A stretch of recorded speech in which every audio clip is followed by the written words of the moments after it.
Now, this is significant. The Indiana Fever continue to shake things up at the top following their elimination from the WNBA playoffs. They announced Amber Cox will take over as Chief Operating Officer and GM. As you can see, Caitlin Clark in the lights there for that announcement. So, apparently, in support of the move. Why is this a big deal? Well, it means they've got a new person in charge of what's going on basketball wise. Lynn Dunn, who is on the older side of things, approaching 80 years old, I believe, is being shifted into a senior advisor role, which basically means she's no longer the GM. Cox is now the GM, reporting to the new team president, Kelly Crosscup. And now look at the entire organization being shaped differently. And this is the first time where if I were Christy Sides, I might be a little worried because generally I've been through a lot of transitions like this, and the new operation comes in and the first marching orders are status quo, and then they bring in their people, and you see that the Indiana Fever are taking business very seriously right now.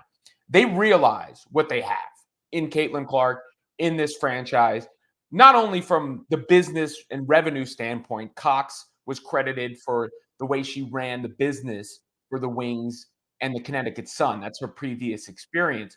And obviously, the business metrics for the Fever are through the roof right now, whether you're talking about ticket sales or merchandise sales or everything else. So that's a huge thing. You want to capitalize on that if you're a business, period, right? And then there's the basketball side of this. This is a team that is on the cusp of competing for championships. And it seems like Kelly at the top believed they needed some new blood making those day-to-day decisions. Now, Lynn Dunn, credit to her. I mean, she did draft Caitlin Clark. That was a duh, but she did it. She did draft Aaliyah Boston. May have been a duh as well, but she did it. And those are the centerpieces for this team. The rest of the roster needed work. I don't think the Fever really moved roster-wise with any sense of urgency. Now, that part of that is the hindrances of the salary cap and the like. And Dunn had just recently said that free agents have reached out to the Fever to come on board, but now it's going to be Cox running the show under Kelly, who's really running the show. And what does that mean for Christy Sides? I don't know. Sides presided over a team that had a dramatic turnaround from the year before, that had a dramatic turnaround from the start of the season. So, on merit, it's hard to say when you just look at the record year prior to this year that side should be dismissed. That's a tough pill to swallow. That would be a tough thing for her to go through, obviously. And she did receive a Coach of the Year vote this season. But again, usually the new people want their own people. So is Cox going to want her own head coach? What does she think of sides?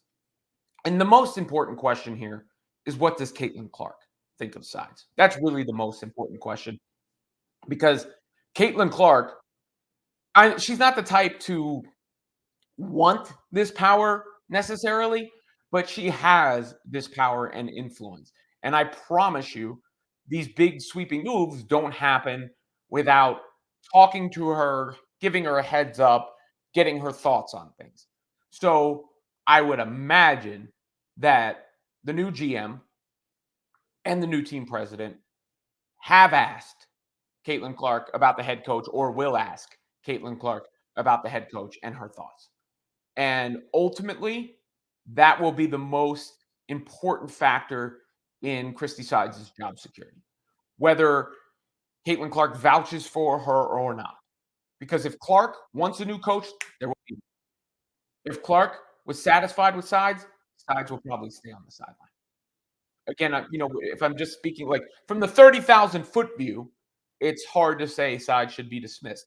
From the trenches, you could make the case based on certain things, and obviously Sides has been a contentious figure in the Fever discourse this season, which is now over with.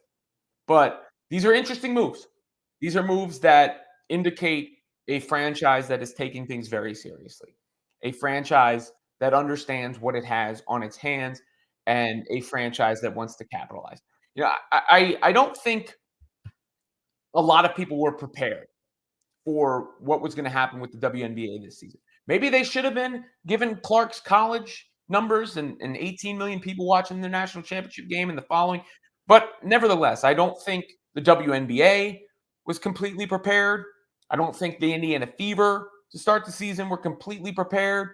I don't think the media was completely prepared for how to cover, the amount of coverage, how big a deal it was going to be, how long it would be sustained. And I think going into next season, hopefully, you'll see that be course corrected and handled appropriately now that people have the runway to make the necessary changes, to allocate the necessary resources. And if you noticed, I think with the Fever specifically, post Olympic break, they seem to have a better grasp on things. Their social media team was a great example. Like they were out there promoting Caitlin Clark like a team that has Caitlin Clark on it should. And it felt like the tone and the vibes of the organization changed then once they realized, oh, this is for real and it's not going anywhere, both on the court and off.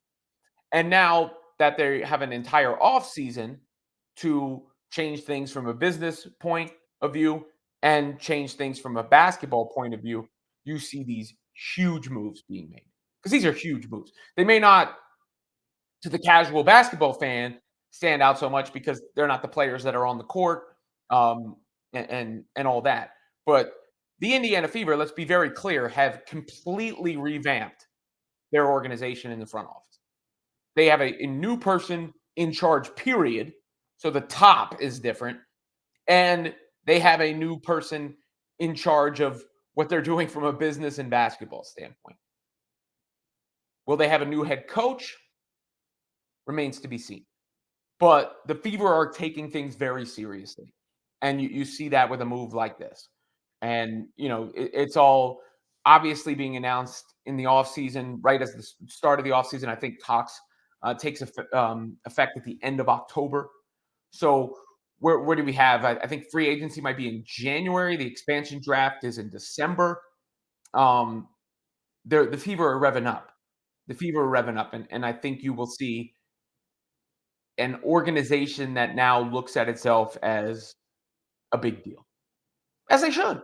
They are a big deal. They are now one of the prominent organizations in sports, really, when you think about it. So the whole equation has changed, and with it are sweeping changes to the people in charge, the Indiana Fever.